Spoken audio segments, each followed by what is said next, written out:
और फिर फाइनली एक बाइक जो है ये लोग लूट करके लेकर गए, जिसमें जो पहली उन्होंने दुकान में चोरी की थी जो फरियादी है सचिन जी, उनकी बेसिस पे हमने एक एफआईआर दर्ज की 806/25।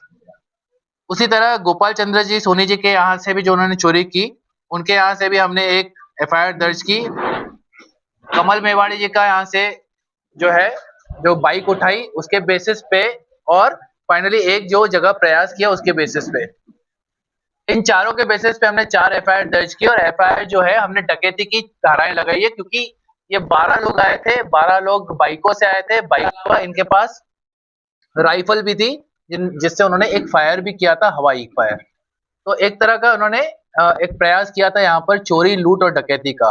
तो हमने जो धाराएं हैं वो भी जो मैक्सिमम हो सकती है जो डकैती की, हमने वो लगाकर फिर हमने प्रॉपर टीमें बनाई।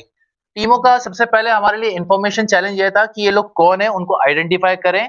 ये जो जिस तरीके से उन्होंने लूट की है वो मोडस ऑपरेंडी कौन करता है वो हम आइडेंटिफाई करें, और फाइनली फिर ये लोग कहाँ से आते हैं वहां पर जाके इनको एप्रीहेंड करें।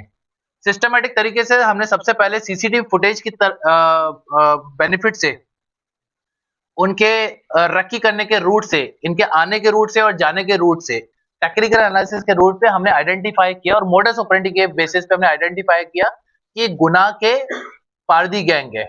गुना में पारदी गैंग जो कुछ पारदी डेरे हैं, ये लोग वहां से आते हैं, कनेरा, कनेरी, बीलाखेड़ी, धनावदा थाने के अंतर्गत ये सारे गांव आते हैं। जनरली ये गैंग वहां से ऑपरेट करती है, और इनका सबसे इंपॉर्टेंट मोडस ऑपरेंडी यही है कि वो इस तरह के हथियार लेकर चलते हैं, और कोई रेजिस्ट करता है उनको तो उनको गुलेल से मारते हैं, जो हमारे यहाँ भी हुआ। फाइनली जब हमने ये आइडेंटिफाई किया सीसीटीवी बेसिस के फुटेज के बेसिस पे और टेक्निकल एविडेंस के बेसिस पे कि गुना के पारदी गैंग है, तो हमारे लिए नेक्स्ट टारगेट था कि अब इनको हम एप्रीहेंड कैसे करें। उसके लिए जरूरी था कि इनके सभी के नाम आइडेंटिफाई हो, और हमारे पास टेक्निकल ऐसा कुछ डेटा आए या ऐसी मुखबिरी आए जिससे हमको ये पता चले कि ये कहाँ रहते हैं, कौन सा इनका घर है, कौन सा इनका डेरा है, और अभी ये लोग कहाँ लोकेटेड। चलो डेरा तो यही है इनका, बीलाखेड़ी डेरा है या छोटी कनेरी डेरा है, लेकिन ये हैं भी कि नहीं वहां पर, तो ये हमारे लिए एक चैलेंज था। उसको भी हमने मुखबिरी से और टेक्निकल डेटा के बेसिस पे हमने आइडेंटिफाई किया। तो हमारे सामने ये आया कि ये इस बिलास के जंगल में छुपे हुए हैं।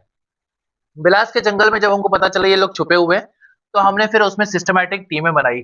टीमें इसलिए बनाना जरूरी थी कि बिलास के जंगल हमारे नया टोपोग्राफी था, और हमको एक सरप्राइज अटैक भी करना था। तो इसके लिए जो टीमें बनाई, उन टीमों ने उसको रैकी किया। रैकी करने के बाद में हमने डिसाइड किया कि हमको रात में हमको उस जंगल में, उस पहाड़ी में चढ़ना है, और हमको सुबह होने के पहले हमको वहां पर पहुंचना है। और जैसा कि